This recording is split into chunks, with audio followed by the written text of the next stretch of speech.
You ever watch a man build an entire career on fear, then go home to kiss the thing he told the country to be afraid of?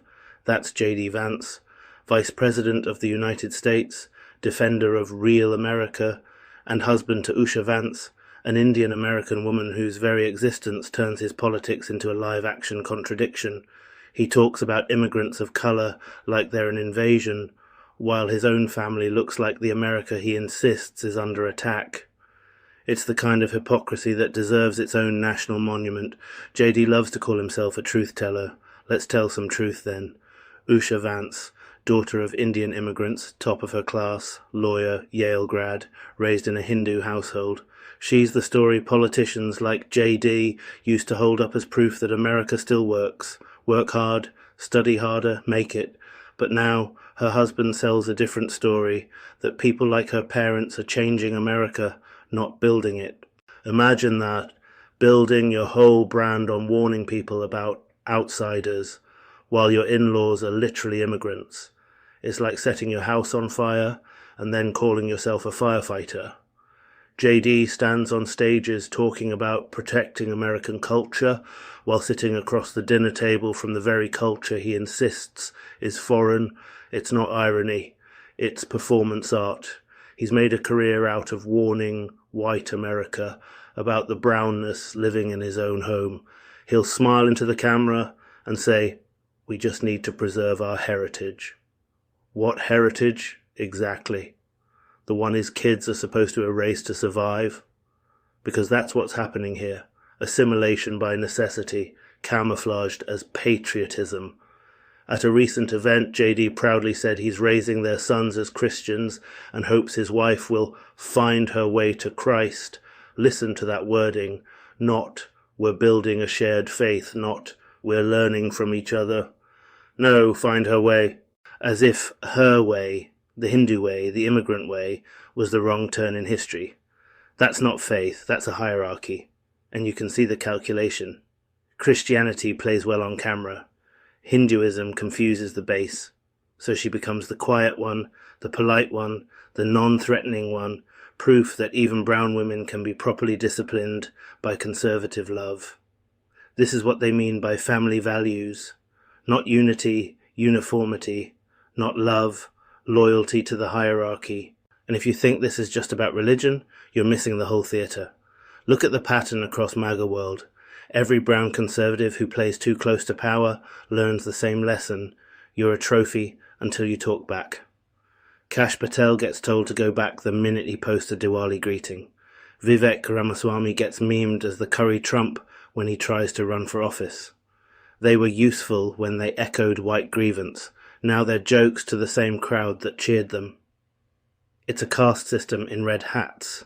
The acceptable immigrant, the token brown, the honorary white. Step out of line and they revoke your membership. J.D. Vance knows this game, he just thinks he can outplay it.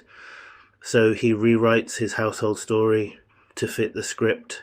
His wife becomes American enough, his kids become Christian enough, and he becomes the interpreter between whiteness and everything else. He gets to be the man who married diversity, but still reassures his base that he's not contaminated by it. It's cowardly genius. Because his whole appeal depends on people believing that the multicultural future is dangerous while he's sleeping next to it. Let's talk about what that does to someone like Usha. Every camera flash becomes a test. Every church service a symbol. She's the immigrant's daughter, the lawyer, the mother, and now the visual prop for a movement that calls her family invaders on X. Imagine carrying that paradox in your skin every day. She knows what he's saying out there. She hears the words illegals and real Americans. She knows those phrases have her parents' accents in their crosshairs, but she smiles anyway. She has to.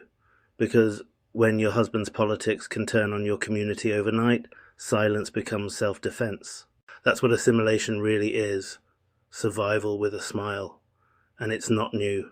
Brown women in interracial marriages have been softening themselves for centuries, blending, bending, bleaching pieces of their identity so the world feels more comfortable around them. JD's marriage just made it political currency. Meanwhile, his rhetoric keeps poisoning the well. He paints immigration as chaos while his own family proves its evolution. He says he's protecting America's soul, while the soul of his home, brown, Hindu, immigrant, gets slowly translated into something his base can swallow. The saddest part? His children will grow up walking that tightrope.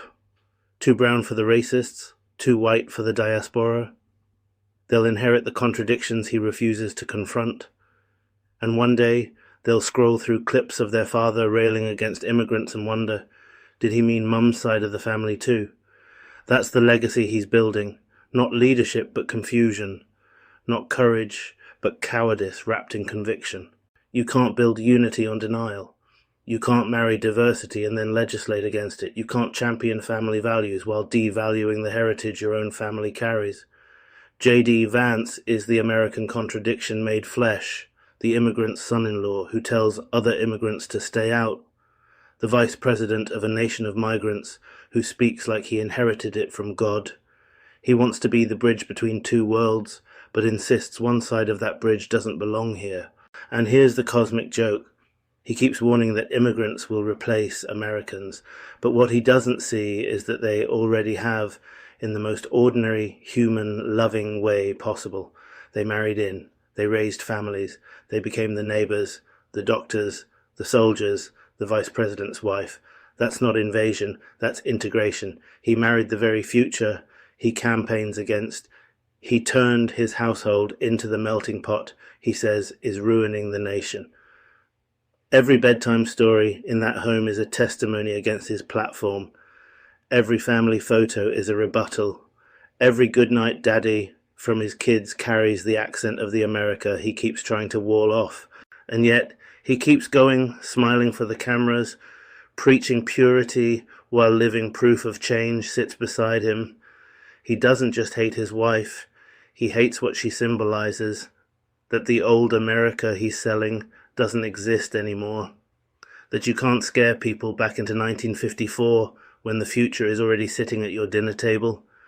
The truth is this, J.D. Vance isn't protecting America, he's protecting nostalgia, a sepia-toned hallucination of a country that was never pure, never simple, never his to God. He's afraid that his wife's brownness, his children's mix, the melting pot mess of the modern world will expose that lie. And it already has, because every time he opens his mouth about foreigners, the mirror cracks a little more. Every speech he gives about protecting culture sounds like a man begging history to pause. But history doesn't wait. It marries you. It raises your children. It laughs in your face when you pretend it's not there. J.D. Vance can preach borders all he wants, but the border's already been crossed. Not by caravans or migrants or invasions. By love, by heritage, by the unstoppable gravity of human connection. He can't wall that off. He can't legislate that away. He can only keep pretending.